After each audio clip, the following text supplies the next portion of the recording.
हाँ जी students, I Sonia Arora welcome you all. I hope कि तुम सब बिल्कुल ठीक ठाक हो। स्टार्ट करते हैं ਅੱਜ ਦਾ ਸੈਸ਼ਨ ਜਿਸ ਅਸੀਂ ਕਰਨ ਜਾ ਰਹੇ ਹਾਂ। ਐਲਿਜ਼ਾਬੈਥਨ ਏਜ ਦੇ ਇੱਕ ਫੇਮਸ ਪਲੇਰਾਈਟ ਬੋਲੋ ਜਿਨ੍ਹਾਂ ਦਾ ਨਾਮ ਹੈ ਕਿ ਕ੍ਰਿਸਟੋਫਰ ਮਾਰਲੋ, ਰਾਈਟ।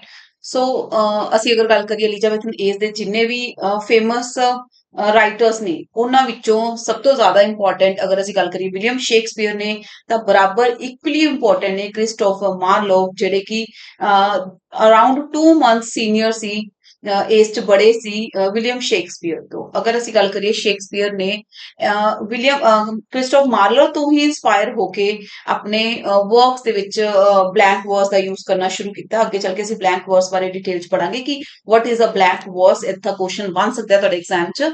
ਸੋ ਅਗਰ ਅਸੀਂ ਗੱਲ ਕਰੀਏ ਕ੍ਰਿਸਟੋਫਰ ਮਾਰਲੋ ਐਲਿਜ਼ਾਬੈਥਨ ਇਰਾ ਦੇ ਬਹੁਤ ਹੀ ਫੇਮਸ ਰਾਈਟਰ ਹੋਏ ਨੇ, ਜਿਨ੍ਹਾਂ ਦਾ ਬਰਥ ਹੋਇਆ 1564 ਦੇ ਅੰਦਰ। 1564 ਦੇ ਅੰਦਰ ਬਹੁਤ ਛੋਟਾ ਲਾਈਫ ਸਪੈਨ ਸੀ ਇਹਨਾਂ ਦਾ। ਬਹੁਤ ਛੋਟੀ ਏਜ ਵਿੱਚ ਛੋਟੇ ਲਾਈਫ ਸਪੈਨ ਦੇ ਅੰਦਰ ਇਹਨਾਂ ਨੇ ਮੇਜਰ ਵਰਕਸ ਲਿਖੇ। ਅਗਰ ਅਸੀਂ ਗੱਲ ਕਰੀਏ ਆਲਮੋਸਟ ਇਹਨਾਂ ਨੇ 2 ਪੋਮਸ ਟੋਟਲ, ਇਹਨਾਂ ਦੀਆਂ 2 ਪੋਮਸ ਫੇਮਸ ਹੋਈਆਂ। 2 ਪੋਮਸ ਲਿਖਿਆ ਇਹਨਾਂ ਨੇ, ਆਲਮੋਸਟ 7 ਪਲੇਸ 7 ਪਲੇਸ ਲਿਖੇ, ਜਿਸ ਚ 6 ਇਹਨਾਂ ਦੇ ਆਪਣੇ ਸੀ ਔਰ ਇੱਕ ਪਲੇ ਜਿਹੜਾ ਕਿ ਬਹੁਤ ਜ਼ਿਆਦਾ ਫੇਮਸ ਹੈ, ਉਹਦੇ ਬਾਰੇ ਅੱਗੇ ਅਸੀਂ ਪੜਾਂਗੇ ਡਿਟੇਲ ਚ, ਜਿਹੜਾ ਕਿ ਉਹਨਾਂ ਨੇ ਥਾਮਸ ਨੈਸ਼ ਦੇ ਨਾਲ ਕੋਲੈਬੋਰੇਸ਼ਨ ਕਰਕੇ ਲਿਖਿਆ। ਉਹਨਾਂ ਦੋਨਾਂ ਦਾ ਕੋਲੈਬੋਰੇਟਡ ਵਰਕ ਹੈ, ਠੀਕ ਹੈ। ਅਗਰ ਗੱਲ ਕਰੀਏ ਇਹਨਾਂ ਦੇ ਇੰਪੋਰਟੈਂਟ ਪੁਆਇੰਟਸ ਦੀ, ਜਿਹੜੇ ਨਾਲ ਤੁਸੀਂ ਹਾਈਲਾਈਟ ਕਰਦੇ ਚਲੋਗੇ, ਜਿਹੜੇ ਕਿ ਐਗਜ਼ਾਮ ਦੇ ਕੁਐਸਚਨ ਦੇ ਰੂਪ ਚ ਤੁਹਾਨੂੰ ਪੁੱਛੇ ਜਾ ਸਕਦੇ ਨੇ। The first point is the first to achieve critical reputation for his use of blank words। ਅਗਰ ਅਸੀਂ ਗੱਲ ਕਰੀਏ ਕਿਸ ਰਾਈਟਰ ਨੇ ਬਲੈਂਕ ਵਰਸ ਦਾ ਮੈਕਸਿਮਮ ਯੂਜ਼ ਕਰਨਾ ਸ਼ੁਰੂ ਕੀਤਾ ਆਪਣੇ ਵਰਕਸ ਦੇ ਅੰਦਰ, ਦੈਟ ਇਜ਼ ਕ੍ਰਿਸਟੋਫਰ ਮਾਰਲੋ, ਰਾਈਟ। ਮਾਰਲੋ ਹੈ ਆਬਵੀਅਸਲੀ ਇਹਨਾਂ ਦਾ ਬਰਥ ਹੋਇਆ 1564 ਦੇ ਅੰਦਰ ਐਂਡ ਇਹਨਾਂ ਦੀ ਡੈਥ ਹੋਈ 1593 ਦੇ ਅੰਦਰ। ਸਮਵੇਅਰ ਕਿਤੇ ਨਾ ਕਿਤੇ 1594 ਵੀ ਪਾਇਆ ਹੁੰਦਾ ਹੈ। ਮੰਨ ਲਓ ਐਗਜ਼ਾਮ 'ਚ ਤੁਹਾਨੂੰ ਕੁਝ ਬਹੁਤ ਰੇਅਰ ਕੁਝ ਸੋਰਸਸ ਨੇ 1594 ਦਿੱਤਾ ਹੋਇਆ ਹੈ, ਬਟ ਮੈਕਸਿਮਮ ਮੇਜਰ ਸੋਰਸਸ 'ਚ 1593 ਪਾਇਆ ਹੋਇਆ ਹੈ। ਔਰ ਅਗਰ ਸਾਨੂੰ ਆਪਸ਼ਨਸ 4 ਉੱਥੇ ਆਉਂਦੀਆਂ ਉਹਨਾਂ ਵਿੱਚ ਤੁਹਾਨੂੰ 1593 ਨਹੀਂ ਮਿਲਦਾ, ਧਿਆਨ ਨਾਲ ਸੁਣ ਲਿਓ। ਅਗਰ 1593 ਨਹੀਂ ਮਿਲਦਾ ਤਾਂ ਦੈਟ ਮੀਨ ਤੁਸੀਂ 1594 ਅਗਰ ਆਪਸ਼ਨ ਅਵੇਲੇਬਲ ਹੈ ਤਾਂ ਆਪਾਂ 1594 ਵੱਲ ਜਾ ਸਕਦੇ ਹਾਂ, ਰਾਈਟ।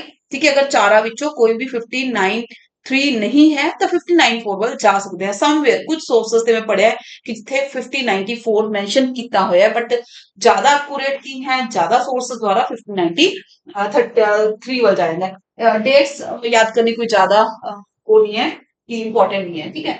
ਚਲੋ, ਕ੍ਰਿਸਟੋਫ ਮਾਰਲੋ, ਇਹਨਾਂ ਨੂੰ ਹੋਰ ਕਿਸ ਨਾਮ ਨਾਲ ਜਾਣਿਆ ਜਾਂਦਾ? ਇਹਨਾਂ ਨੂੰ ਕਿਟ ਮਾਰਲੋ ਦੇ ਨਾਮ ਨਾਲ ਵੀ ਜਾਣਿਆ ਜਾਂਦਾ ਹੈ। ਇਹਨਾਂ ਦਾ ਨਿਕਨੇਮ ਕਹਿ ਲਓ, ਦੂਸਰਾ ਨਾਮ ਕਹਿ ਲਓ, ਕਿਟ ਮਾਰਲੋ ਦੇ ਨਾਮ ਨਾਲ ਜਾਣਿਆ ਜਾਂਦਾ। ਬਰਥ ਹੋਇਆ ਇਹਨਾਂ ਦਾ ਕੈਂਟਬਰੀ ਯੂਕੇ ਦੇ ਅੰਦਰ, ਠੀਕ ਹੈ, ਐਂਡ ਡੈਥ ਹੋਈ ਸੇਮ ਯੂਕੇ ਦੇ ਅੰਦਰ, ਬਟ ਪਲੇਸ ਇਹਨਾਂ ਦੀ ਸਿਟੀ ਇਹਨਾਂ ਦਾ ਚੇਂਜ ਸੀ, ਡੈਪਟਫੋਰਡ ਦੇ ਅੰਦਰ, ਠੀਕ ਹੈ। ਆਕੂਪੇਸ਼ਨ ਹੈ playwright, poet and a spy. ਆ ਤਾਂ ਸਮਝ ਆਉਂਦਾ ਹੈ। ਆ ਜਿਹੜੇ ਸਪਾਈ ਦੀ ਗੱਲ ਕਰਦੇ ਹਾਂ ਕਿ ਮਾਰਲੋ ਇੱਕ ਸਪਾਈ ਸਨ, ਤਾਂ ਕਿਤੇ ਨਾ ਕਿਤੇ ਇਹ ਚੀਜ਼ ਮੈਂਸ਼ਨ ਕੀਤੀ ਹੁੰਦੀ ਹੈ ਕਿ ਉਹ ਇੱਕ ਗਵਰਨਮੈਂਟ ਸਪਾਈ ਸੀ। He was a government spy for the queen Elizabeth I। Clear, ठीक है जी। चलो, कितों इन्होंने स्टडी की? इन्होंने क्रिस्टी कॉलेज, ਜਿਹੜਾ ਕਿ ਅੱਜ ਵੀ ਬਹੁਤ ਜ਼ਿਆਦਾ ਫੇਮਸ ਕਾਲਜ ਮੰਨਿਆ ਜਾਂਦਾ ਹੈ, ਜਿਹੜਾ ਕਿ ਕੈਂਬਰਿਜ ਯੂਨੀਵਰਸਿਟੀ ਦੇ ਅੰਡਰ ਆਉਂਦਾ ਹੈ, ਦੈਟ ਇਜ਼ ਕ੍ਰਿਸਟੀ ਕਾਲਜ। ਇਹਦਾ ਕਿਹੜਾ Elizabethan age died at the age of 29 year old ਸੀ ਨੀਅਰਲੀ ਉਹ, ਜਦੋਂ ਉਹਨਾਂ ਦੀ ਡੈਥ ਹੋ ਗਈ ਸੀ, ਠੀਕ ਹੈ। ਤਾਂ ਚਲੋ, ਅਗਰ ਅਸੀਂ ਕਰੀਏ ਉਹਨਾਂ ਦੇ ਟੋਟਲ ਕਿੰਨੇ ਉਹਨਾਂ ਦੇ ਸਿਬਲਿੰਗਸ, ਕਿੰਨੇ ਬ੍ਰਦਰ ਸਿਸਟਰ ਹੋਏ? Total 9 children. they were total 9 brother sister, total 9 ਸੀ, ਜਿਨ੍ਹਾਂ ਵਿੱਚੋਂ ਇੱਕ ਮਾਰਲੋ ਸੀ, ਜਿਹੜੇ ਕਿ ਫੈਮਿਲੀ ਵਿੱਚ ਸੈਕਿੰਡ ਬੱਚਿਆਂ ਚ ਅਗਰ ਪੋਜੀਸ਼ਨ ਗੱਲ ਕਰੀਏ ਤਾਂ ਉਹਨਾਂ ਦੀ ਪੋਜੀਸ਼ਨ ਕੀ ਸੀ? ਸੈਕਿੰਡ ਚਾਈਲਡ ਸਨ, ਕਲੀਅਰ, ਠੀਕ ਹੈ ਜੀ। And oldest child after the death of his sister Mary. ਉਹਨਾਂ ਦੀ ਜਿਹੜੀ ਉਹਨਾਂ ਤੋਂ ਬੜੀ ਜਿਹੜੀ ਪਹਿਲੀ ਸਿਸਟਰ ਸੀ, ਜਿਹੜੀ ਸਭ ਤੋਂ ਬੜੀ ਫੈਮਿਲੀ ਦੀ ਐਲਡੈਸਟ ਡਾਟਰ ਸੀ, ਹਨਾ, ਤਾਂ ਉਹਨਾਂ ਚ ਸਭ ਤੋਂ ਜ਼ਿਆਦਾ ਅਗਰ ਬੜੀ ਕੌਣ ਸੀ? ਮੈਰੀ ਸੀ। ਮੈਰੀ ਤੋਂ ਬਾਅਦ ਆਂਦਾ ਸੀ ਮਾਰਲੋ ਦਾ ਨਾਮ, ਠੀਕ ਹੈ, ਮਾਰਲੋ ਸੀ, ਬਟ ਉਹਨਾਂ ਦੀ ਸਿਸਟਰ ਦੀ ਮੈਰੀ ਦੀ ਡੈਥ ਹੋ ਗਈ ਸੀ। ਉਸ ਤੋਂ ਬਾਅਦ ਉਹੀ ਆਪਣੀ ਫੈਮਿਲੀ ਚ ਸਭ ਤੋਂ ਬੜੇ ਸੀ, ਠੀਕ ਹੈ।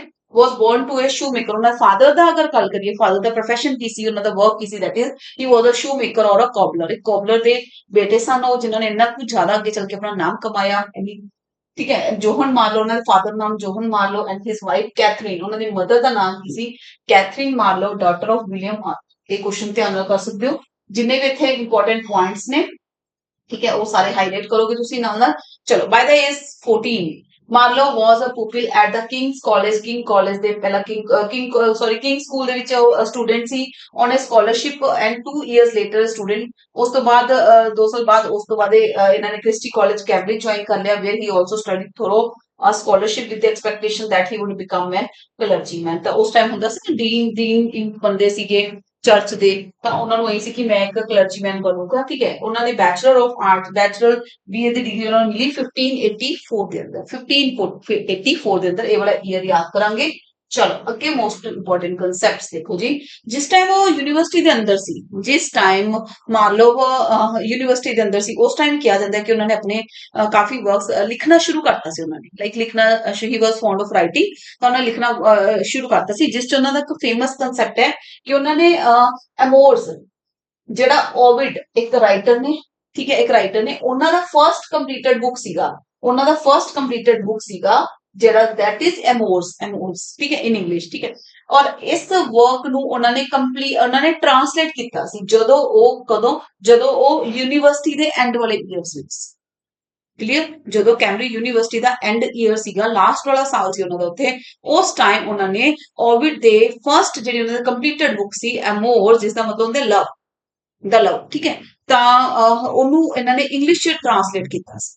ਕਲੀਅਰ, ਠੀਕ ਹੈ, ਇਹ ਵਾਲਾ ਪੁਆਇੰਟ ਜਿਹੜਾ ਹੈ ਨੋਟ ਡਾਊਨ ਕਰ ਲਓ ਤੁਸੀਂ, ਇੰਪੋਰਟੈਂਟ ਹੈ ਕਾਫੀ ਜ਼ਿਆਦਾ, ਕਿਉਂਕਿ ਇਸ ਪੁਆਇੰਟ ਦੇ ਅੰਦਰੋਂ ਹੋ ਸਕਦਾ ਤੁਹਾਨੂੰ ਕੋਈ ਨਾ ਕੋਈ ਕੁਐਸਚਨ ਬਣ ਜੇ ਕਿ ਉਹਨਾਂ ਨੇ ਟ੍ਰਾਂਸਲੇਟ ਕਿਸ ਵਰਕ ਨੂੰ ਕੀਤਾ ਸੀਗਾ। ਕਲੀਅਰ, ਠੀਕ ਹੈ, ਟ੍ਰਾਂਸਲੇਟ ਕਿਸ ਵਰਕ ਨੂੰ ਕੀਤਾ ਸੀਗਾ, ਜਿਹੜਾ ਕਿ ਉਹਨਾਂ ਦਾ ਇਹਨਾਂ ਦੇ ਰਾਈਟਰ ਸੀਗੇ ਉਹ ਕੌਣ ਸਨ? ਓਵਿਡ ਸਨ। ਓਵਿਡ ਦਾ ਜਿਹੜਾ ਵਰਕ ਸੀ, ਫਰਸਟ ਬੁੱਕ ਵਰਕ ਅਮੋਰਸ, ਉਹਨਾਂ ਨੇ ਇਸ ਦੇ ਉੱਪਰ ਕੰਮ ਕੀਤਾ ਸੀ। ਠੀਕ ਹੈ, ਇਹਨਾਂ ਨੇ ਇਸ ਉੱਪਰ ਕੰਮ ਕੀਤਾ ਸੀ। ਕਲੀਅਰ, ਤਾਂ ਜਿਹੜਾ ਕਿ ਲੈਟਿਨ ਵਰਡਸ ਲਿਖਿਆ ਗਿਆ ਸੀਗਾ, ਜਿਹੜਾ ਕਿ ਲੈਟਿਨ ਵਰਡ ਦੇ ਅੰਦਰ ਲਿਖਿਆ ਗਿਆ ਸੀ। ਠੀਕ ਹੈ ਜੀ, ਅਮੋਰਸ ਲੈਟਿਨ ਦੇ ਵਿੱਚ ਸੀ, ਬਟ ਇਹਨੇ ਟ੍ਰਾਂਸਲੇਟ ਕਰਤਾ ਸੀ ਇੰਗਲਿਸ਼ ਦੇ ਅੰਦਰ। ਚਲੋ ਨੈਕਸਟ ਇੰਪੋਰਟੈਂਟ ਗੱਲ ਕਰੀਏ ਅਗਰ ਇਹਨਾਂ ਦੀ ਇੰਪੋਰਟੈਂਟ 2 ਪੋਮਸ। ਮੈਂ ਤੁਹਾਨੂੰ ਕਿਹਾ ਕਿ ਇਹਨਾਂ ਨੇ ਟੋਟਲ 2 ਪੋਮਸ ਲਿਖੀਆਂ। First one is the passionate shepherd to his love, Hero and Leander. ਠੀਕ ਹੈ, ਇਹਨਾਂ ਦੇ ਪਬਲਿਸ਼ਿੰਗ ਈਅਰ ਕਰਦੇ ਹਾਂ, ਥੋੜੀ ਡਿਟੇਲਸ ਪੜ੍ਹਦੇ ਹਾਂ। ਇਸ ਤੋਂ ਬਾਅਦ ਅਗਲੀ ਕਲਾਸ, ਇਸ ਕਲਾਸ ਦੇ ਸੈਕਿੰਡ ਪਾਰਟ ਵਿੱਚ ਤੁਹਾਨੂੰ ਸਮਰੀਜ਼ ਮਿਲ ਜਾਣਗੇ ਇਹਨਾਂ ਦੇ ਇੰਪੋਰਟੈਂਟ ਵਰਕ ਦੀ, ਇੱਕ ਇੱਕ ਕਰਕੇ ਆਪਾਂ ਸਮਰੀ ਕਰਾਂਗੇ। ਠੀਕ ਹੈ, ਅਗਰ ਅਸੀਂ ਗੱਲ ਕਰੀਏ ਤਾਂ ਪੈਸ਼ਨੇਟ ਸ਼ੈਫਰਡ ਟੂ ਹਿਸ ਲਵ, ਇਹ ਜਿਹੜਾ ਇਹਨਾਂ ਦੀ ਪੋਮ ਹੈ ਇਹ ਆਈ ਅਰਾਊਂਡ 1599 ਦੇ। और ਜਿਹੜੀ ਹੀਰੋ ਐਂਡ ਲਿਐਂਡਰ ਹੈ ਇਟ ਵਾਸ ਇਨ 1588। ਤਾਂ ਅਗਰ ਅਸੀਂ ਗੱਲ ਕਰਦੇ ਹਾਂ ਇਹਨਾਂ ਦੀ ਡੈਥ, ਅਗਰ ਅਸੀਂ ਗੱਲ ਕਰਦੇ ਹਾਂ ਇਹਨਾਂ ਦੀ ਡੈਥ 1593 ਦੇ ਅੰਦਰ ਹੋਈ ਸੀ, ਤਾਂ ਮਤਲਬ ਇਹ ਦੋਨੋਂ ਦੇ ਦੋਨੋਂ ਇਹਨਾਂ ਦੇ ਵਰਕ ਪਬਲਿਸ਼ ਹੋਏ ਇਹਨਾਂ ਦੀ ਡੈਥ ਤੋਂ ਬਾਅਦ, ਪੋਸਟਹਮਸਲੀ ਇਹਨਾਂ ਦੇ ਦੋਨੋਂ ਵਰਕਸ ਪਬਲਿਸ਼ ਹੋਏ ਇਹਨਾਂ ਦੀ ਡੈਥ ਤੋਂ ਬਾਅਦ। ਇਹਨਾਂ ਡੈਥ ਈਅਰ ਯਾਦ ਕਰ ਲੋਗੇ। ਤਾਂ ਇੱਕ ਚੀਜ਼ ਹੋਰ ਹੈ, ਕਈ ਵਾਰੀ ਤੁਹਾਨੂੰ ਆਰਡਰ ਵੀ ਪੁੱਛਿਆ ਜਾ ਸਕਦਾ ਹੈ, ऑर्डर भी पूछा जाता है कि पहला ए वाला वर्क आया या फिर ए वाला वर्क लिखा गया, केड़ा वर्क पहला लिखा गया। तो तुम याद होना चाहिए Hero and Leander 1598 and the passionate shepherd to his love that is 1599। चलो हुण ਅਸੀਂ ਗੱਲ ਕਰਦੇ ਹਾਂ फर्स्ट ए वाली पोएम ਦੀ, जिसकी फेमस लाइन है come live with me my life. ਇਸ ਚ ਕੀ ਕੀਤਾ ਹੈ, ਇਸ ਚ ਆਪਣੀ ਬਿਲਵਡ ਨੂੰ ਬੁਲਾਇਆ ਜਾ ਰਿਹਾ ਹੈ ਕਿ ਮੇਰੇ ਨਾਲ come live with me my love, आओ मेरे नाल रहो मेरे माई लव। ठीक है, ਤਾਂ ਇਸ ਪੋਮ ਦੀ ਅਗਰ ਅਸੀਂ ਗੱਲ ਕਰੀਏ, ਇਸ ਪੋਮ ਦਾ ਰਿਪਲਾਈ ਵੀ ਕੀਤਾ ਸੀ, ਜਿਸ ਬਾਰੇ ਅਸੀਂ ਡਿਟੇਲ ਚ ਪੜਾਂਗੇ। ਔਰ ਅਗਰ ਇਸ ਵਰਕ ਦੀ ਗੱਲ ਕਰੀਏ, ਇਹ ਲਿਖੀ ਗਈ ਹੈ, ਜਿਹੜੀ ਪੋਮ ਲਿਖੀ ਗਈ ਹੈ ਐਕਚੁਅਲ ਚ ਪੈਸਟੋਰਲ ਪੋਮ ਹੈ। It is a pastoral poem, pastoral poem. ठीक है जी, क्लियर, नाल पॉइंट नोट डाउन करते चलो। पेस्टोरल स्टाइल च लिखी गई है और आयम्बिक टेट्रामीटर है। इस टोटल की लिखांगे एक इसका जेड़ा टोटल जेड़ा स्टाइल है दैट इज आयम्बिक टेट्रामीटर।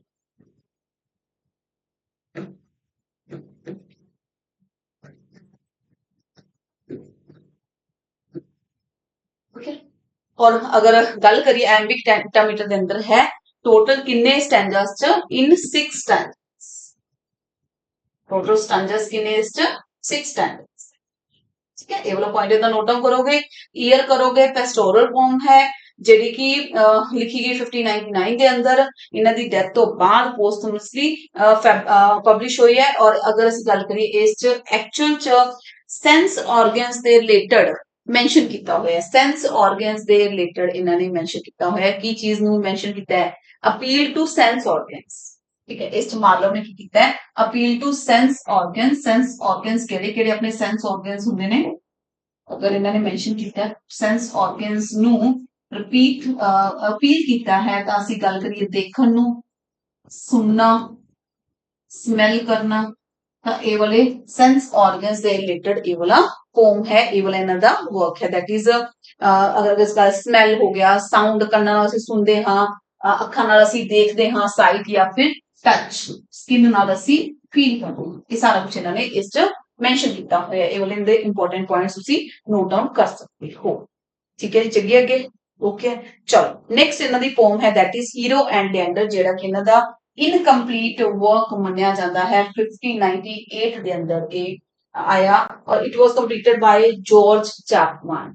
ਠੀਕ ਹੈ, ਇਹਨਾਂ ਨੂੰ ਜਾਰਜ ਚੈਪਮਨ ਨੇ ਕੰਪਲੀਟ ਕੀਤਾ। ਇੰਪੋਰਟੈਂਟ ਪੁਆਇੰਟ ਹੈ, ਇਸ ਨੂੰ ਹਾਈਲਾਈਟ ਕਰਾਂਗੇ। ਆਫਟਰ ਮਾਰਲੋਸ ਡੈਥ ਕਿਸਨੇ ਇਸ ਨੂੰ ਪਬਲਿਸ਼ ਕਰਵਾਇਆ? ਕੰਪਲੀਟ ਕਿੰਨੇ ਕੀਤਾ? ਕੰਪਲੀਟ ਨਹੀਂ ਸੀਗਾ ਇਹਨਾਂ ਦਾ ਵਰਕ, ਮਤਲਬ ਇਹ ਵਰਕ ਇਹਨਾਂ ਦਾ ਚੱਲ ਰਿਹਾ ਸੀ, ਉਸ ਟਾਈਮ ਇਹਨਾਂ ਦੀ ਡੈਥ ਹੋ ਗਈ, ਜਿਸ ਕਰਕੇ ਜਾਰਜ ਚੈਪਮਨ ਨੇ ਇਸ ਨੂੰ ਕੰਪਲੀਟ ਕੀਤਾ ਔਰ ਫਿਰ ਇਹਨਾਂ ਨੂੰ ਪਬਲਿਸ਼ ਕਰਵਾਇਆ ਸੀ। ਠੀਕ ਹੈ, ਇਹ ਤਾਂ ਦੋਨੋਂ ਹੋ ਗਈਆਂ ਪੋਮਸ ਮਾਰਲੋ ਦੀ ਇੰਪੋਰਟੈਂਟ। ਠੀਕ ਹੈ, ਨੈਕਸਟ ਅਸੀਂ ਅਗਰ ਗੱਲ ਕਰੀਏ ਮਾਰਲੋਸ ਪਲੇਸ।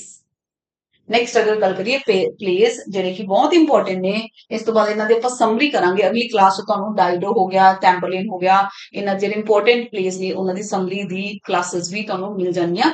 ਫਰਸਟ ਪਲੇ ਅਗਰ ਗੱਲ ਕਰੀਏ, first drama Dido queen of Carthage, very very important.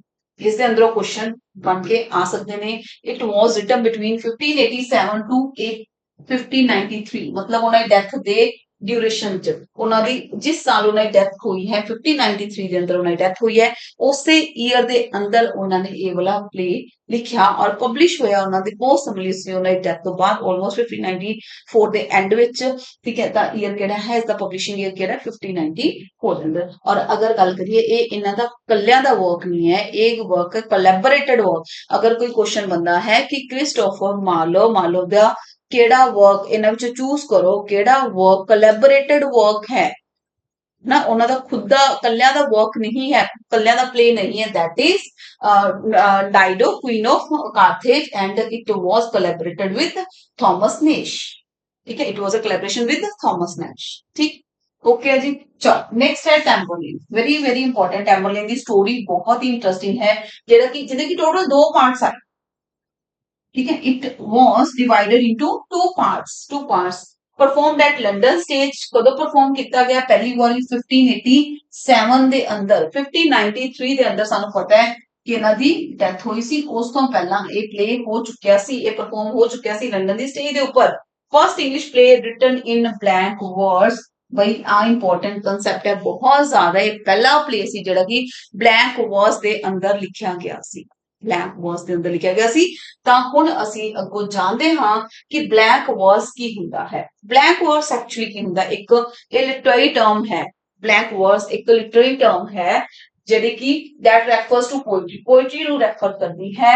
Actual ਚ ਜਿਹੜਾ ਇਹ ਲਿਖੀ ਕਿਸ ਸਟਾਈਲ ਚ ਜਾਂਦੀ ਹੈ? ਇਹ ਲਿਖੀ ਜਾਂਦੀ ਹੈ ਅਨਰਾਈਮਡ ਲਾਈਨਸ। ਐਕਚੁਅਲ ਚ ਇਸ ਚ ਕੋਈ ਰਾਈਮਿੰਗ ਸਕੀਮ ਨਹੀਂ ਹੁੰਦਾ, ਇਸ ਚ ਅਨਰਾਈਮਡ ਲਾਈਨਸ ਹੁੰਦੀਆਂ, ਜਾਂ ਫਿਰ ਕਹਿ ਲਓ ਇਟ ਇਜ਼ ਵਿਦਾਊਟ ਰਾਈਮਸ। ਇਸ ਪੈਟਰਨ ਚ ਕੀ ਹੁੰਦਾ ਹੈ? It is without rhymes. Clear, rhymes ਇਸ ਚ ਨਹੀਂ। ओके जी, राइम तो विदाउट लिखा जाता है।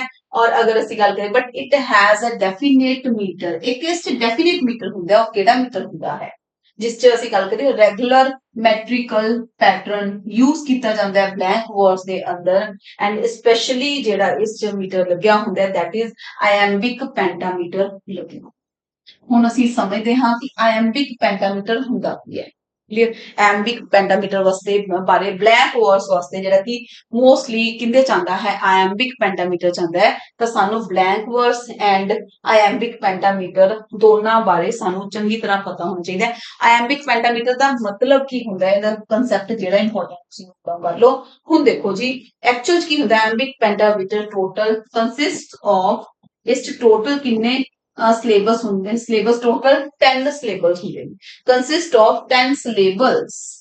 ਟੋਟਲ ਕਿੰਨੇ ਸਿਲੇਬਲਸ ਹੁੰਦੇ ਨੇ ਇਸ ਚ 10 ਸਿਲੇਬਲਸ ਹੁੰਦੇ ਨੇ ਹਰ ਇੱਕ ਲਾਈਨ ਦੇ ਅੰਦਰ ਪਰ ਲਾਈਨ ਹਰ ਇੱਕ ਲਾਈਨ ਦੇ ਅੰਦਰ ਟੋਟਲ 10 ਸਿਲੇਬਲਸ ਹੁੰਦੇ ਨੇ ਔਰ 10 ਸਿਲੇਬਲਸ ਨੂੰ ਅਸੀਂ ਕਿਵੇਂ ਕਰ ਸਕਦੇ ਹਾਂ ਆਇਐਮਬਿਕ ਦੇ ਅਗਰ ਅਸੀਂ ਦੇਖਿਆ ਜਾਏ ਆਇਐਮਬਿਕ ਦੇ ਟੋਟਲ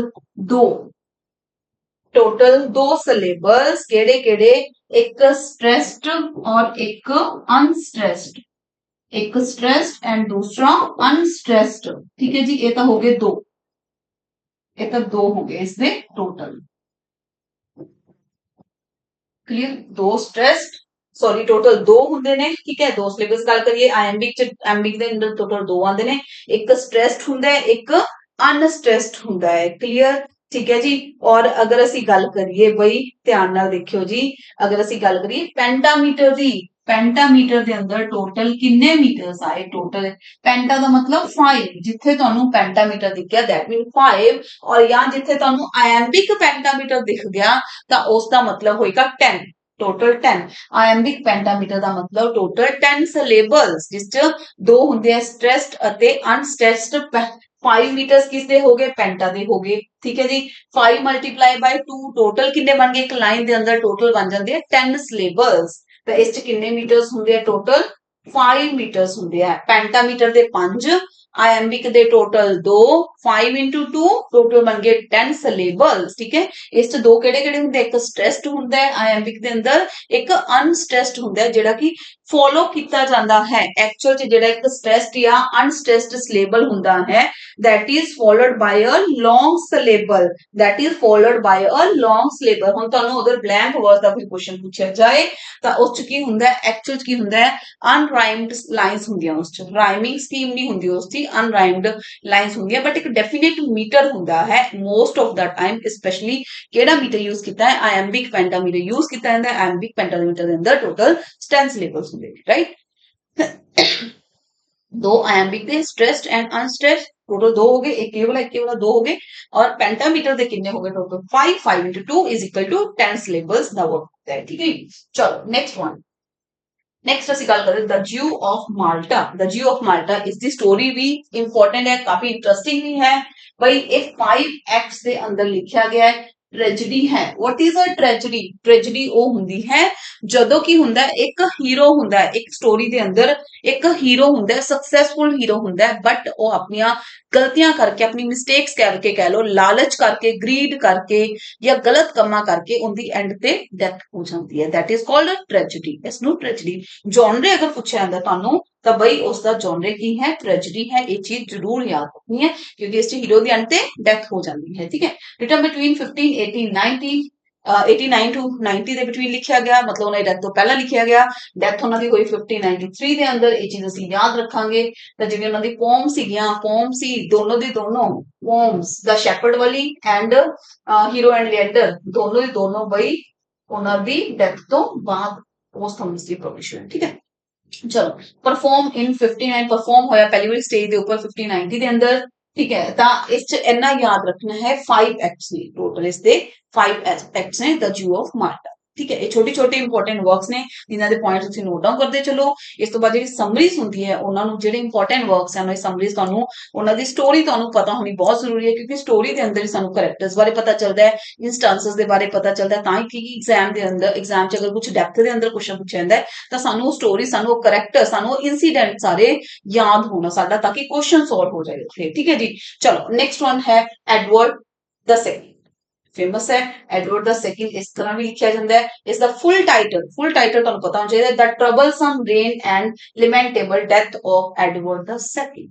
इस द कंप्लीट टाइटल की है इन्हां दा जेहड़ा प्ले है एडवर्ड द सेकंड भाई इस द कंप्लीट टाइटल तुहानू पूरा नाम तुहानू पता होना चाहिए the troublesome reign and lamentable death of Edward the second publish होया 1593 ਦੇ ਅੰਦਰ it is about homosexual sensitivity homosexual ਕੀ ਹੁੰਦਾ ਹੈ ਇੱਕ ਮੇਲ ਦਾ ਮੇਲ ਨਾਲ ਕਨੈਕਸ਼ਨ ਹੋਣਾ ਇੱਕ ਮੇਲ ਦਾ ਮੇਲ ਨਾਲ ਫਿਜ਼ੀਕਲ ਹੋਣਾ ਠੀਕ ਹੈ ਜੀ ਦੈਟ ਇਜ਼ ਕਾਲਡ ਹੋਮੋਸੈਕਸੁਅਲ ਤਾਂ ਸੋਚੋ ਮਾਰਲੋ ਨੇ ਉਸ ਟਾਈਮ ਅੱਜ ਤੋਂ ਕਿੰਨੇ ਸਾਲ ਪਹਿਲਾਂ ਕਿ ਹੋਮੋਸੈਕਸੁਅਲਿਟੀ ਨੂੰ ਰਿਪਰੈਜ਼ੈਂਟ ਕੀਤਾ ਆਪਣੇ ਵਰਕ ਦੇ ਅੰਦਰ ਠੀਕ ਹੈ ਚਲੋ नेक्स्ट वन है द इंपॉर्टेंट है ठीक है अगला जो वर्क है काफी इंपॉर्टेंट है जिसਨੂੰ एक्चुअल च एक ਮੰਨਿਆ ਜਾਂਦਾ ਹੈ ਕਿ एक्चुअल हिस्टोरिकल इवेंट ਦੇ ਉੱਪਰ ਬੇਸਡ ਹੈ ਜਿਹੜੀ ਉਹ ਇਵੈਂਟ ਹੋਇਆ ਸੀ ਇੱਕ ਹਿਸਟਰੀ ਦਾ ਕੋਈ ਇਵੈਂਟ ਸੀਗਾ ਉਸ ਦੇ ਬੇਸਡ ਉੱਪਰ ਹੈ ਇਹਨਾਂ ਦਾ ਅਗਲਾ work that is massacre at Paris the massacre at Paris ਦੇ ਅੰਦਰ ਜਿਹੜਾ ਕਤਲੇਆਮ ਮੈਸਕਰ ਹੋਇਆ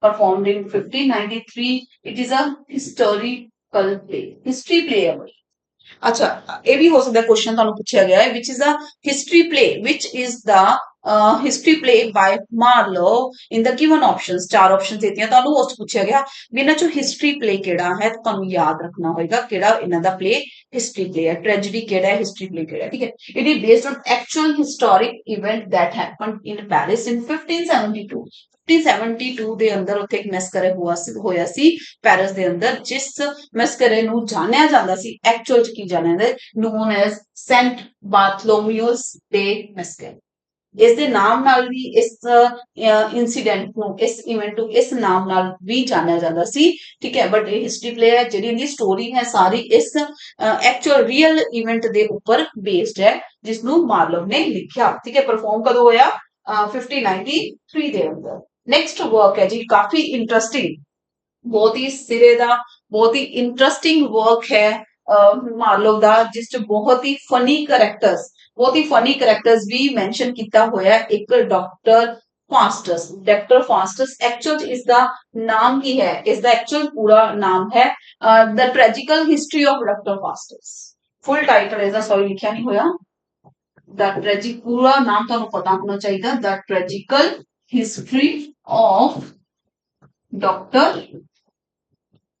Faustus ठीक है इज द कंप्लीट नाम है ठीक it is a tragical history of life and death of doctor Faustus genre की ऐसा ट्रेजिडी है क्योंकि उसकी एंड ते डेथ हो जाती है इस एक्चुअल च की हुंदा ना इस डॉक्टर जेड़ा वो फास्टस है डॉक्टर जेड़ा फास्टर बहुत अच्छा पढ़िया लिखिया स्कॉलर हुंदा है ਇਹ ਬਹੁਤ ਹੀ ਜ਼ਿਆਦਾ ਪੜਿਆ ਲਿਖਿਆ ਸਕੋਲਰ ਹੁੰਦਾ ਇਹਨੂੰ ਲੱਗਦਾ ਹੈ ਕਿ ਹੁਣ ਸਾਇੰਸ ਦੇ ਫੀਲਡ ਵਿੱਚ ਤਾਂ ਮੈਂ ਬਹੁਤ ਤਰੱਕੀ ਹਾਸਿਲ ਕਰ ਲਈ ਹੈ ਹੁਣ ਮੈਂ ਬੋਰ ਹੋ ਚੁੱਕਿਆ ਹਾਂ ਵੈਲ ਲਰਨਡ ਪਰਸਨ ਹੈ ਬਟ ਇਹਨੂੰ ਐਂ ਲੱਗਦਾ ਹੈ ਕਿ ਹੁਣ ਮੈਂ ਕੀ ਕਰਨਾ ਹੁਣ ਮੈਂ ਕਾਲਾ ਜਾਦੂ ਸਿੱਖਣਾ ਕਿਤੇ ਨਾ ਕਿਤੇ ਇਹਦੇ ਮਨ ਵਿੱਚ ਆ ਜਾਂਦਾ ਕਿ ਮੈਂ ਕਿਉਂ ਨਾ ਮੈਂ ਕਾਲਾ ਜਾਦੂ ਸਿੱਖ ਲਾਂ ਤੇ ਬਈ ਇਹ ਕਾਲਾ ਜਾਦੂ ਸਿੱਖਣ ਵਾਸਤੇ ਆਪਣੇ ਨੌਕਰ ਨੂੰ ਕਹਿੰਦਾ ਹੈ ਕਿ ਉਹਨਾਂ ਲੋਕਾਂ ਨੂੰ ਬੁਲਾਓ ਜਿਹੜੇ ਕਿ ਕਾਲਾ ਜਾਦੂ ਸਿਖਾਉਂਦੇ ਨੇ ਤਾਂ ਬਹੁਤ ਸਾਰੇ ਬੁੱਕਸ ਪੜ੍ਹ ਦਿੰਦੇ ਆ ਤੇ ਐਂਡ ਤੇ ਕਾਲਾ ਜਾਦੂ ਸਿੱਖ ਜਾਂਦਾ ਹੈ ਕਾਲੇ ਜਾਦੂ ਦੇ ਚਲਦੇ ਹੋਏ ਕੀ ਕਰਦਾ ਹੈ ਬਈ ਜਿਹੜਾ ਕਾਲੇ ਜਾਦੂ ਦਾ ਮਤਲਬ ਕਿੰਗ ਹੁੰਦਾ ਹੈ ਡੈਵਿਲ ਹੁੰਦਾ ਹੈ ਹੈਡ ਹੁੰਦਾ ਹੈ ਉਹਦੇ ਤੋਂ ਬਈ ਇਹ 24 ਸਾਲ ਮੰਗ ਲੈਂਦਾ ਹੈ 24 ਸਾਲ ਇਹ ਕੁਐਸਚਨ ਆ ਸਕਦਾ ਹੈ ਤੁਹਾਨੂੰ ਟੋਟਲ ਮੰਗਦਾ ਹੈ 24 ਸਾਲ ਕਿ ਮੈਨੂੰ ਇੱਥੋਂ ਦਾ ਰਾਜਾ ਬਣਾ ਦੇ ਕਿੰਗ ਬਣਾ ਦੇ ठीक है बुराइयां दा काले जादू दा मेनू पावर दे दे पूरी दी पूरी बट बदले च मेरे 24 साल तू मतलब ले सकदा है कि 24 साल मेरे मैनू 24 साल दे दे मतलब मैं 24 साल दा एवं मन के रहा उस तो बाद मेरी लाइफ तेरी हो जाएगी मतलब you can take my life ठीक है तो मतलब 24 साल का एक टाइम पीरियड मंगता है उसको ठीक है ट्रेजिकल हिस्ट्री है ये tragedy in 5 acts total 5 acts से अंदर है एक चीज और इंपॉर्टेंट है almost all works of Marlowe was written in blank पांच ज्यादातर जेडे वर्क्स ने वो लिखे गए ने ब्लैंक वर्स दे अंदर लिखे गए ने ब्लैंक वर्स बारे में ਤੁਹਾਨੂੰ डिटेल च दसदा है भी ब्लैंक वर्स ਹੁੰਦਾ ਕੀ है ठीक है जी ओके चलो नेक्स्ट अगर ਅਸੀਂ इंपॉर्टेंट कांसेप्ट की गल करिए भाई William Shakespeare regarded Marlowe's work by adding a few lines in his work. ਉਹਨਾਂ ਦਾ ਜਿਹੜਾ work ਸੀਗਾ Hero and Leander poem ਆਪਾਂ ਹੁਣੇ ਪੜ੍ਹ ਕੇ ਹਟੇ ਆ Hero and Leander ਉਹਨਾਂ ਦੀ poem famous poem ਜਿਹੜੀ ਕਿ ਆਈ 1598 ਦੇ ਅੰਦਰ 1598 ਦੇ ਅੰਦਰ Hero and Leander ਇਸ ਦੀਆਂ ਕੁਝ ਲਾਈਨਸ ਵਿਲੀਅਮ ਸ਼ੇਕਸਪੀਅਰ ਨੇ ਆਪਣੇ वर्क ਕਿਹੜੇ ਐਜ਼ ਯੂ ਲਾਈਕ ਇਟ ਦੇ ਅੰਦਰ ਐਡ ਕੀਤੀਆਂ ਤਾਂ ਮਤਲਬ ਸ਼ੇਕਸਪੀਅਰ ਵਾਸ ਇਨਸਪਾਇਰਡ ਫਰੋਮ ਮਾਰਲੋ ਠੀਕ ਹੈ ਉਹਨਾਂ ਅਗਰ ਕਿਹਾ ਜਾਂਦਾ ਹੈ ਕਿ ਅਗਰ ਮਾਰਲੋ ਹੋਰ ਜ਼ਿਆਦਾ ਜਿੰਦੇ ਮਤਲਬ ਟੋਟਲ ਉਹਨਾਂ ਲਾਈਫ ਸਪੈਨ ਸੀ 29 ਈਅਰ ਦਾ। ਅਗਰ ਉਹ 29 ਸਾਲ ਦੇ ਨਾ ਹੋ ਗਏ ਉਹਨੇ ਡੈਥ ਹੁੰਦੀ ਮਤਲਬ ਉਹ ਬਹੁਤ ਜ਼ਿਆਦਾ ਜਿੰਦੇ ਤਾਂ ਉਹ ਸ਼ੇਕਸਪੀਅਰ ਤੋਂ ਵੀ ਉੱਪਰ ਜਾਂਦੇ, ਉਹਨਾਂ ਤੋਂ ਉੱਪਰ ਜ਼ਿਆਦਾ ਉਹਨਾਂ ਨੂੰ ਜਾਣਿਆ ਜਾਂਦਾ, ਉਸ ਤੋਂ ਵੀ ਉੱਪਰ ਜ਼ਿਆਦਾ ਉਹਨਾਂ ਨੂੰ ਪਪੂਲੈਰਿਟੀ ਮਿਲਦੀ ਤਾਂ ਮਤਲਬ ਗਰੋ ਕਰਦੇ ਹੋ ਲਾਈਫ 'ਚ। ਠੀਕ ਹੈ, Marlowe birth was likely to have been a few days before, making him about 2 months older than William Shakespeare। ਤਾਂ ਇਹ ਕਿਹਾ ਜਾਂਦਾ ਹੈ ਕਿ ਸ਼ੇਕਸਪੀਅਰ ਨਾਲੋਂ 2 ਮੰਥਸ ਬੜੇ ਸੀ ਮਾਰਲੋ। ਠੀਕ ਹੈ, ਤੇ ਸ਼ੇਕਸਪੀਅਰ ਬਹੁਤ ਜ਼ਿਆਦਾ ਇੰਸਪਾਇਰਡ ਸੀ ਕਿ ਉਹਦੇ ਤੋਂ ਕਿਹਦੇ ਤੋਂ ਆਪਾਂ ਕਹਿ ਸਕਦੇ ਹਾਂ ਕਿ ਮਾਰਲੋ ਤੋਂ। ਠੀਕ ਹੈ ਜੀ, ਹੁਣ ਅਗਰ ਅਸੀਂ ਇੱਥੇ ਗੱਲ ਕਰੀਏ ਇੱਕ ਇਹਨਾਂ ਦਾ, ਆਪਾਂ ਇਹ ਵਾਲਾ ਕੰਮ ਕੀਤਾ ਸੀਗਾ I think the passionate shepherd ਬਾਰੇ। ਇਹਦੇ ਦੇ ਬਾਰੇ ਇੱਕ ਪੁਆਇੰਟ ਮੈਂ ਤੁਹਾਨੂੰ ਦੱਸਿਆ ਸੀਗਾ ਸ਼ਾਇਦ ਕਿ ਪੈਸ਼ਨੇਟ ਸ਼ੈਪਰਡ ਨੂੰ ਰਿਪਲਾਈ ਕੀਤਾ ਸੀ, ਜਿਹੜਾ ਇਹਨਾਂ ਦੀ ਪੋਮ ਸੀ ਨਾ ਦ ਪੈਸ਼ਨੇਟ ਸ਼ੈਪਰਡ 1599 ਦੇ ਅੰਦਰ ਹੈ। ਕਦੋਂ ਆਈ? 1599 ਦੇ ਅੰਦਰ ਆਈ। ਹੀਰੋ ਐਂਡ ਲੈਂਡਰ ਕਦੋਂ ਆਇਆ? 1598 ਦੇ ਅੰਦਰ ਆਈ। ਇਹਨਾਂ ਦੀ ਦੋ ਪੋਮਸ ਟੋਟਲ ਦੋਨੋਂ ਬਣੀਆਂ ਫੇਮਸ। ਠੀਕ ਹੈ, ਤਾਂ ਬਈ ਜਿਹੜਾ ਇਹਨਾਂ ਦਾ ਵਰਕ ਸੀ ਨਾ ਦ ਸ਼ੈਪਰਡ ਵਾਲਾ, ਕਲੀਅਰ, ਦ ਸ਼ੈਪਰਡ ਜਿਹੜਾ ਦ ਪੈਸ਼ਨੇਟ ਸ਼ੈਪਰਡ ਟੂ ਹਿਜ਼ ਲਵ, ਜਿਹੜਾ ਇਹ ਵਾਲਾ ਵਰਕ ਸੀ, ਜਿਹੜੀ ਇਹਨਾਂ ਦੀ ਪੋਮ ਸੀ, ਇਸ ਨੂੰ ਰਿਪਲਾਈ ਕੀਤਾ ਸੀ ਕਿਸਨੇ? ਵਾਲਟਰ ਰੈਲੇ। ਵਾਲਟਰ ਰੈਲੇ ਨੇ ਇਸ ਦਾ ਰਿਪਲਾਈ ਕੀਤਾ ਸੀ ਇਸ ਵਰਕ ਨੂੰ। ਮਤਲਬ ਮਾਰਲੋ ਦਾ ਜਿਹੜਾ ਵਰਕ ਸੀ ਦਾ ਪੈਸ਼ਨੇਟ ਸ਼ੈਪਰਡ, ਉਸ ਦੇ ਰਿਪਲਾਈ ਦੇ ਉਸ ਨੂੰ ਰਿਪਲਾਈ ਕੀਤਾ ਸੀ ਵਾਲਟਰ ਰੈਲੇ ਨੇ ਆਪਣੇ ਇੱਕ ਵਰਕ ਦੇ ਅੰਦਰ, ਜਿਸ ਵਰਕ ਦਾ ਨਾਮ ਹੈ ਦ ਨਿਮਸ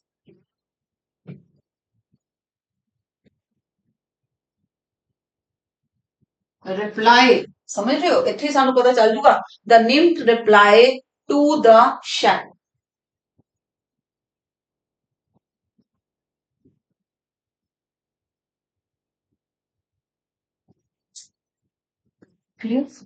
मतलब और बहुत सारे राइटर्स ने क्रिस्टोफ मार्लोव का ਜਿਹੜਾ वर्क ਸੀ the passionate shepherd, the passionate shepherd कौन सी ਜਿਹੜਾ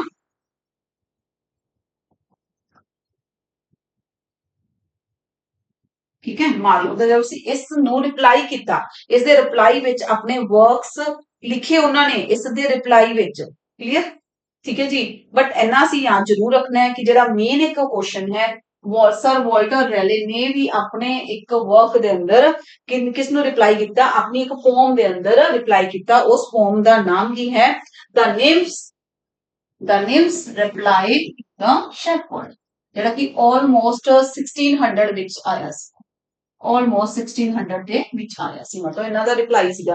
ਅਗਰ ਅਸੀਂ ਗੱਲ ਕਰੀਏ ਜੋਹਨ ਡਨ ਨੇ ਵੀ ਇਸ ਪੋਮ ਦਾ ਰਿਪਲਾਈ ਕੀਤਾ ਸੀ। ਠੀਕ ਹੈ, ਓਕੇ ਜੀ, this is very important concept Walter Raleigh ਵਾਲਾ, ਇਹ ਵੀ ਨੋਟ ਡਾਊਨ ਕਰ ਸਕਦੇ ਹੋ। ਠੀਕ, ਚਲੋ ਓਕੇ ਜੀ, ਤਾਂ ਅੱਜ ਦੇ ਇਸ ਸੈਸ਼ਨ 'ਚ ਇੰਨਾ ਹੀ। ਇਸ ਤੋਂ ਬਾਅਦ ਆਪਾਂ ਕੀ ਕਰਨਾ ਹੈ?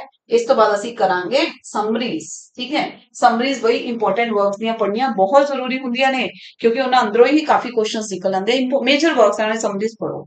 ਠੀਕ ਹੈ, ਅਗਰ ਤੁਸੀਂ ਚਾਹੁੰਦੇ ਹੋ ਕੰਪਲੀਟ ਫੁੱਲ ਫਲੇਜ ਇੰਗਲਿਸ਼ ਦੀ ਤਿਆਰੀ ਕਰਨਾ ਚਾਹੁੰਦੇ ਹੋ ਤਾਂ ਬਈ ਐਪ ਦੇ ਉੱਪਰ ਕੰਪਲੀਟ ਬੈਚ ਅਵੇਲੇਬਲ ਹੈ, ਜਿਹੜਾ ਕਿ ਤੁਹਾਨੂੰ ਆਪਣੀ ਐਪਲੀਕੇਸ਼ਨ ਤੇ ਮਿਲ ਜਾਏਗਾ, ਜਿਸ ਬੈਚ ਦਾ ਨਾਮ ਹੈ ਪ੍ਰਾਈਮ ਬੈਚ ਹੈ। सोनिया अरोड़ा ऐप के ऊपर ये वाला बैच कंप्लीट अवेलेबल है। 1 साल की वैलिडिटी है। प्राइस कितना है?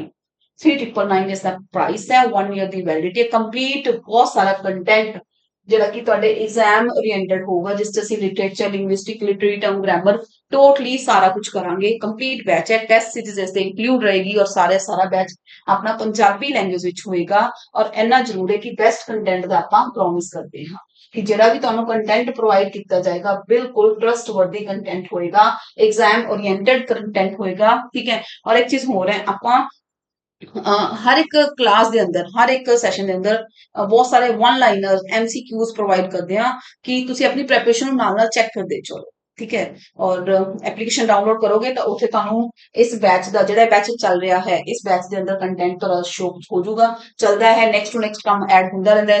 ਵੀ try to save time save ਕਰਨ ਦੀ ਆਪਾਂ ਕੋਸ਼ਿਸ਼ ਕਰਦੇ ਹਾਂ, ਸੋ ਦੈਟ ਕਿ ਟਾਈਮ ਸੇਵ ਕਰਕੇ ਆਪਾਂ ਕੀ ਕਰੀਏ, ਜ਼ਿਆਦਾ ਤੋਂ ਜ਼ਿਆਦਾ ਕੰਮ ਕਰਕੇ ਉਸਦੀ ਰਿਵੀਜ਼ਨ ਅਤੇ ਪ੍ਰੈਕਟਿਸ ਹੋ ਜਾਏ। ਠੀਕ ਹੈ ਜੀ, ਚਲੋ ਮਿਲਦੇ ਆ ਫਿਰ ਸਾਡੇ ਨੈਕਸਟ ਸਮਰੀ ਕਰਾਂਗੇ ਮਾਰਲੋ ਦੇ ਇੰਪੋਰਟੈਂਟ ਪਲੇਸ ਦੀ, ਉਹਦੀ ਡਿਸਕਸ਼ਨ ਕਰਾਂਗੇ ਜਿਹੜੇ ਕਿ ਬਹੁਤ ਇੰਟਰਸਟਿੰਗ ਨੇ, ਬਹੁਤ ਮਜ਼ੇਦਾਰ ਨੇ। ਮਿਲਦੇ ਆ ਫਿਰ ਸਾਡੇ ਨੈਕਸਟ ਸੈਸ਼ਨ 'ਚ। Bye bye, take care.